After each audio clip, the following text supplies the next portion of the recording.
Hello everyone, स्वागत है आपका चैनल टेक थ्रस्ट में। इसके माध्यम से हम देखेंगे कि पटना हाई कोर्ट में वैकेंसी आया हुआ है और किसको लेकर के वैकेंसी आया हुआ है उसके ऊपर हम चर्चा करेंगे। इसका एजुकेशनल क्वालिफिकेशन क्या होगा, एलिजिबिलिटी क्राइटेरिया क्या होगा, मोड ऑफ सिलेक्शन क्या होगा, एग्जामिनेशन का सिलेबस क्या होगा, एग्जामिनेशन सेंटर आपका कहाँ कहाँ पे दिया जाएगा, रिटन टेस्ट या स्किल टेस्ट, ये दोनों के बारे में हम समझेंगे। तो देखिए, बहुत अच्छी वैकेंसी आई हुई है। रेगुलर मजदूर ग्रुप सी का पोस्ट है आपके लिए और 171 पोस्ट के लिए वैकेंसी आई हुई है पटना हाई कोर्ट में। और आपको बता दें कि ये वैकेंसी जो है बहुत दिनों की बाद आई हुई है और आपको वैकेंसी जो है ग्रुप सी पोस्ट के लिए है और 171 पोस्ट है। और सबसे मस्ट इसमें क्या है कि आपका एजुकेशनल क्वालिफिकेशन क्या होने वाला है। तो आइए देखते हैं इस वीडियो के बारे में पूरा डिटेल से। तो यहाँ पे दिया हुआ है कि Patna high court of educational Patna देखने के लिए दिया हुआ है आपका। आगे देखते हैं कि रेगुलर मजदूर रिक्वायरमेंट एग्जामिनेशन 2025 के लिए दिया गया है। एडवर्टाइजमेंट दिया गया है आपका जो है पीएचसी, देखिए एडवर्टाइजमेंट नंबर PSC C01 2025 दिया गया है और डेट आपका है 11 फरवरी 2025। आगे देखते हैं कि date of commencements of submission of online application के लिए 17/2/2025 से दिया गया है। वही आपका लास्ट डेट की बात करें तो 18/13/2025 दिया गया, लास्ट डेट दिया गया है। Last date for making online fee payment के लिए 20/3/2025 दिया गया है। और डेट ऑफ एग्जामिनेशन दिया गया है टू बी नोटिफाइड लेटर। देखिए, इसका जो date of examination to be notified letter दिया गया है, बट आपको जो है एग्जामिनेशन इसका जल्द ले लिया जाता है। ये हाई कोर्ट का प्रोसेस जो होता है बहुत जल्द होता है। जैसे कि आपको बता दें कि सिविल कोर्ट का प्रोसेस जो है बहुत डिले होता है। पिछले अभी सिविल कोर्ट का फॉर्म डलाया हुआ है, उसके ऊपर कोई जिक्र नहीं हो रहा है। अभी रिसेंटली में एक कलर का एग्ज़ाम हुआ है और उसके बाद आपको बता दें कि अभी अर्दली का एग्ज़ाम होना बाकी है।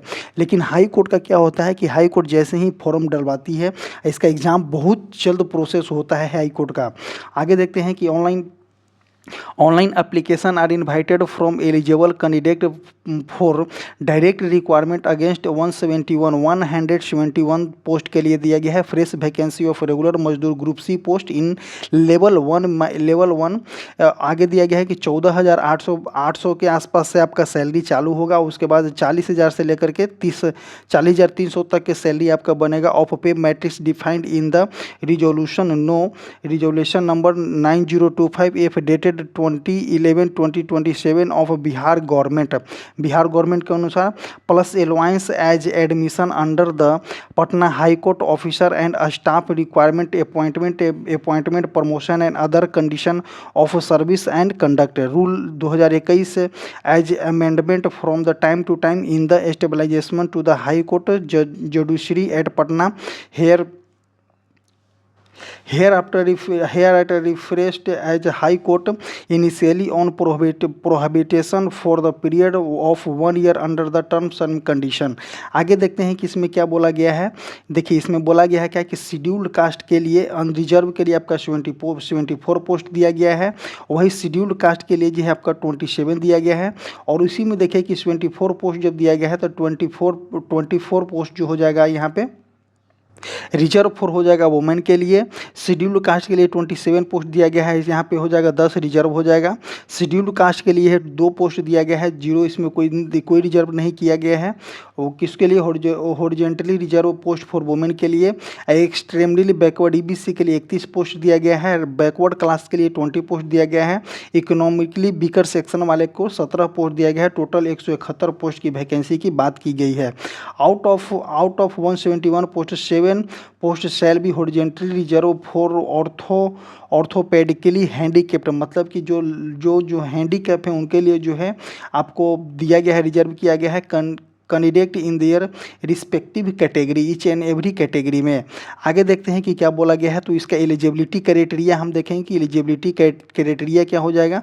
तो देखिए, नेशनलिटी इंडियन का होना चाहिए। कैंडिडेट फॉर रिक्वायरमेंट और to the post of regular mazdoor must be citizen of India और a Tibetan refugee who come over India before 1 January 1972 with the intention of permanently settling in India. और क्या दिया गया है, a person of India originally who has migrated from Pakistan Bhutan Burma Sri Lanka and East African country of Tanzania formerly Tanganyika and Zimbabwe with the initially of intimation of permanently settling in India. आगे देखिए कि ये हो गया आपका एलिजिबिलिटी क्राइटेरिया हो गया। Eligibility criteria के बाद हम देखेंगे, ये सभी तो आप कैरेक्टर वगैरह ये सब देख सकते हैं, ये सब को उतना मैटर नहीं करता है। मटेरियल स्टेटस दिया गया है, a male candidate who have more than one wife. क्या दिया गया है कि a male candidate who have more than one wife alive or a female candidate who have married a person already having wife alive she shall not be eligible for requirement। आगे देखते हैं क्या बोला गया है। नेक्स्ट देखें, physical fitness के लिए no person shall be recruit अनसेल shall good mental and physical health यहाँ पे दिया गया है। आगे देखते हैं क्या कि एज लिमिट देखेंगे, तो एज लिमिट कहाँ से कहाँ काउंट किया जाएगा, तो ये candidate for direct requirement to the post of regular mazdoor must not be below 18 year, 18 year से कम नहीं होना चाहिए। एज ऑफ 1 जनवरी 2025, तो 1 जनवरी 2025 को जो है इसका जो एज जो है 18 साल से नीचे नहीं होना चाहिए। Candidate must not be born later than 1/1/2007 दिया गया है। आगे देखते हैं इसमें क्या बोला है कि अनरिजर्व के लिए दिया गया है 37 एज दिया गया है अनरिजर्व के लिए। और आगे देखिए कि अनरिजर्व ईडब्ल्यूएस के लिए दिया गया है आपका 40 साल दिया गया है। अनरिजर्व ईडब्ल्यूएस फीमेल के लिए दिया गया है 40 साल दिया गया है। ईबीसी और बीसी मेल या फीमेल के लिए आपका 40 साल दिया गया है। एससी एसटी के लिए 42 साल दिया गया है। और वही ओएच मतलब कि लोकोमोटर अनरिजर्व ईडब्ल्यूएस ईबीसी जो मतलब कि पीएच वाले लोग को दिया गया है 47 ईयर इसमें दिया गया है। आगे देखते हैं कि क्या बोला गया है। अब देख लिए हम इसके देख लिए, अब देखते हैं मिनिमम क्वालिफिकेशन एलिजिबिलिटी कंडीशन क्या होना चाहिए। तो application must fulfil following minimum qualification और eligibility condition for the post of regular mazdoor 1 January 2025 क्या होना चाहिए। तो देखिए minimum education qualification of 8th pass from recognise board या इंस्टीट्यूट, तो इसमें दिया गया है आपको जो है 8th पास होना चाहिए, मिनिमम आप 8th पास होना चाहिए। और maximum educational qualification of intermediate 12th पास होना चाहिए फ्रॉम रिकॉग्नाइज यूनिवर्सिटी या बोर्ड। आपके पास जो है साइकिलिंग का नॉलेज होना चाहिए। प्रोफेशनली इन लाइफ स्किल आपके पास होना चाहिए, तो साइकिलिंग का नॉलेज जरूरी है। प्रोफेशनल इन लाइफ पास आपके पास होना चाहिए। आगे देखते हैं कि if it is found at any stage that the applicant possessing any higher qualification including diploma course other than the one prescribed in the advertisement, that is intermediate 12th pass from a recognized board or institute, they will not only be terminated forthwith but criminal prosecution shall also be launched against such applicant candidate. The applicant have to fill their proficiency in one life skill at the described space of the online application form आपको जो है describe करना है। आगे देखते हैं कि presentation qualification क्या होना चाहिए। तो देखिए क्वालिफिकेशन आपको देख लें कि क्वालिफिकेशन क्या होना चाहिए। तो रिजर्व के लिए तो बता दिए हैं। अब यहाँ पे देखेंगे हैं कि मोड ऑफ सिलेक्शन क्या होगा। तो देखिए मोड ऑफ सिलेक्शन जो है आपका वो रिटन टेस्ट होगा, वो भी OMR बेस्ड MCQ बेस्ड आपका टेस्ट होगा, रिटन टेस्ट होगा। आपके पास साइकिलिंग का इसकी टेस्ट होना चाहिए और skill test in and interview भी आपके पास आपका जो है कंडक्ट कराएगा। इफ़ नंबर ऑफ एप्लीकेंट, देखिए क्वेश्चन के इसमें पूछा क्या गया है कि if number of applicant is one the higher side there shall be a primary test to shortlisted to candidate for appearing at the written test. Next क्या बोलता है, all candidate who qualified the written test will first undergo A cycling test. अगर जैसे ही qualified कीजिएगा आपके पास cycling test के लिए जाया जाएगा। Only those who pass in initially cycling test will be consider for the skill test and interview के लिए आपको भेजा जाएगा। और उसके बाद देखेंगे however the cycling test will not be mandatory for the orthopaedically handicap है। और इसमें डायरेक्ट दे दिया गया है कि साइकिलिंग जो है आपके पास ऑर्थोपेडिकली और हैंडीकैप्ड के लिए ज़रूरी नहीं है, डायरेक्ट इसमें दे दिया गया है। मिनिमम क्वालिफिकेशन आपको यहाँ पे दिखा दिया गया कि क्या दिया है कि मिनिमम क्वालिफिकेशन स्टैंडर्ड शैल भी दिया गया है किसके लिए?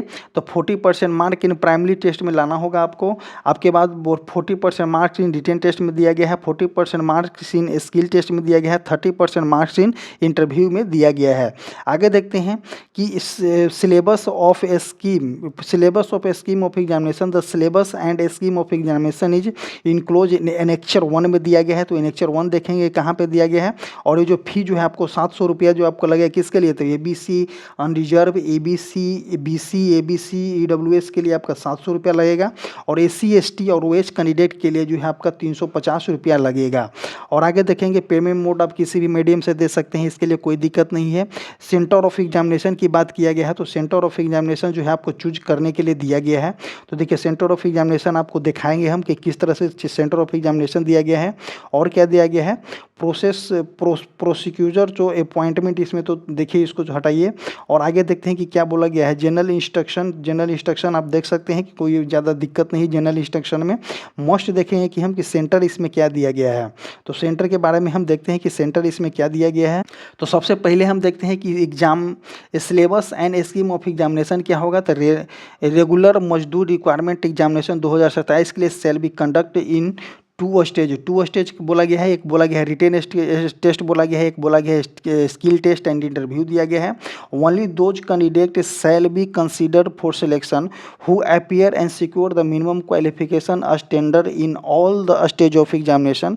The final merit shall be prepared for taking into account that the marks और secured by the candidate in the written test and skill test. तो written test and skill test and interview test तीनों मिला करके आपको जो है इसमें final merit बनाया जाएगा। तो देखिए इसमें स्टेज ऑफ एग्जामिनेशन दिया गया है। तो रिटेन टेस्ट OMR बेस्ड में देखने को मिलेगा आपको। तो जनरल नॉलेज एंड अवेयरनेस जो है आपका 20 क्वेश्चन देखने को मिलेगा, और बेसिक मैथमेटिक्स से 10 क्वेश्चन देखने को मिलेगा। जनरल हिंदी से आपको 10 क्वेश्चन देखने को मिलेगा, और जनरल इंग्लिश से जो है आपको 10 क्वेश्चन देखने को मिलेगा। और टोटल क्वेश्चन की बात करें तो टोटल क्वेश्चन जो है आपका 50 क्वेश्चन हो जाएगा, जिसमें आपको क्या बोला गया है तो क्वालिफाई नेचर बोला गया है। तो 20 क्वेश्चन मतलब कि 40% आपको क्वालिफाई करना है, 40% क्वालिफाई नेचर होगा, और आपको टोटल टाइम जो है 2 घंटा टाइम दी जाएगी। आगे देखते हैं कि स्किल टेस्ट जो हो जाएगा आपका 30 नंबर का हो जाएगा, जो कि आपको 12 नंबर उसमें लाना है। इंटरव्यू में जो है 20 नंबर का इंटरव्यू होगा, जिसमें से जो आपको जो है 60 नंबर लाना है। और इसी में अगर आप जिस तरह से आप मार्क्स लेकर के आइएगा उसी के अनुसार जो है आपको मेरिट बनेगा।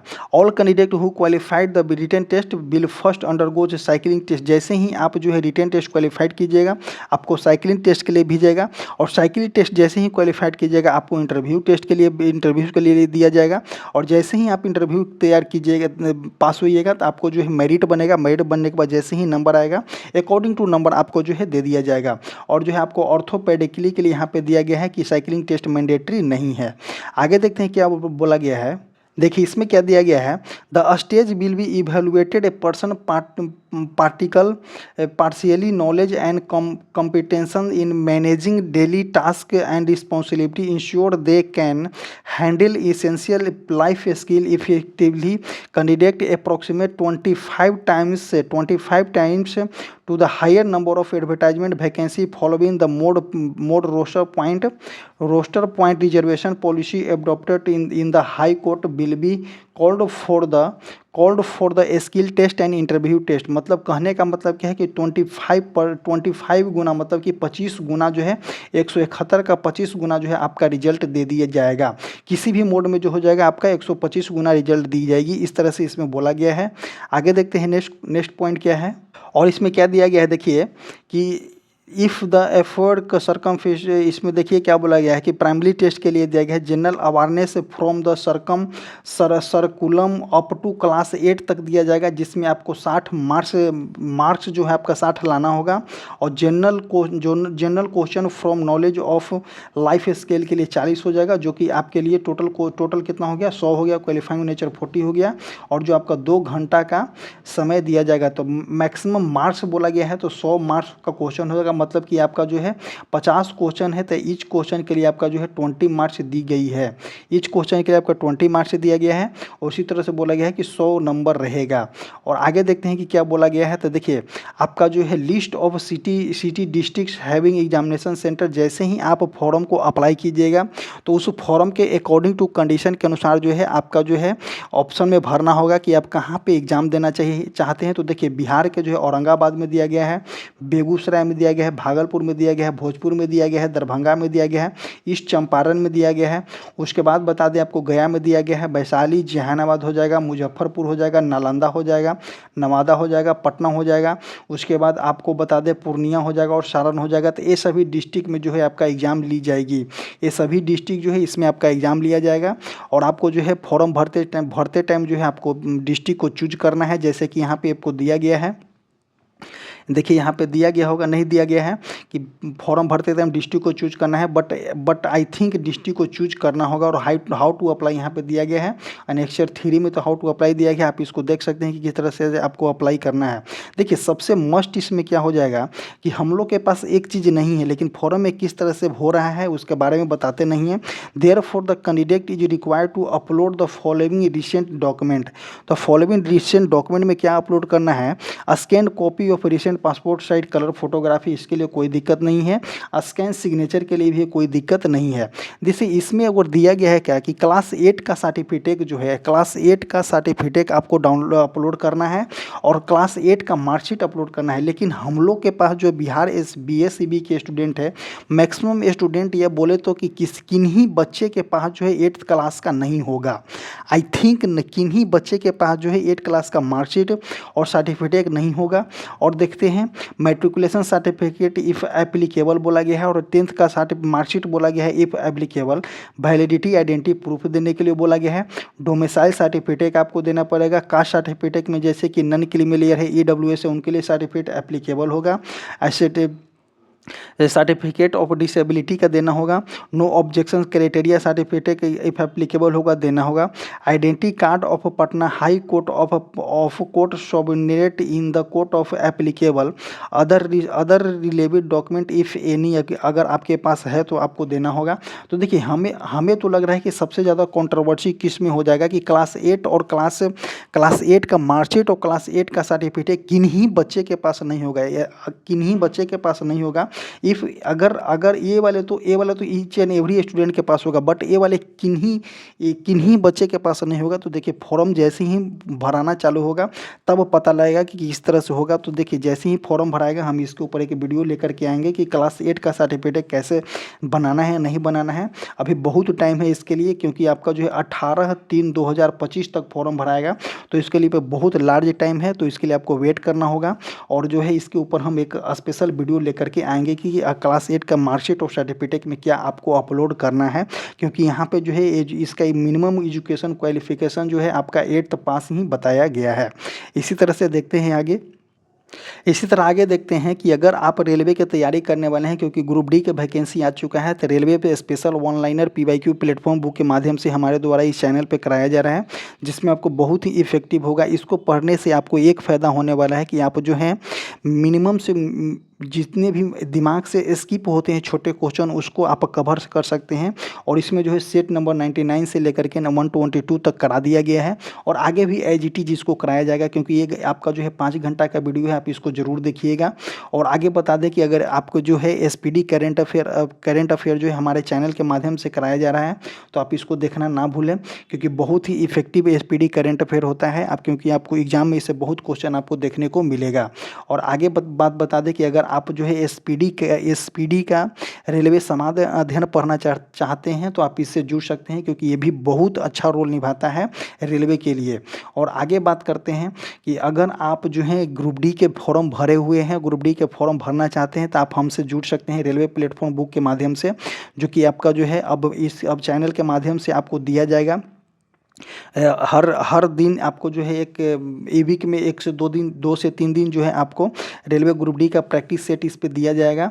और आगे बात बता दें कि अगर जितने भी बच्चे जो हैं, आपको बता दें कि हमारा एक टेलीग्राम चैनल है, जो कमेंट बॉक्स और डिस्क्रिप्शन बॉक्स में टेलीग्राम का लिंक पिन कर दिया गया है। आप जाइए और टेलीग्राम चैनल से जुड़िए और अपना बेनिफिट उठाइए।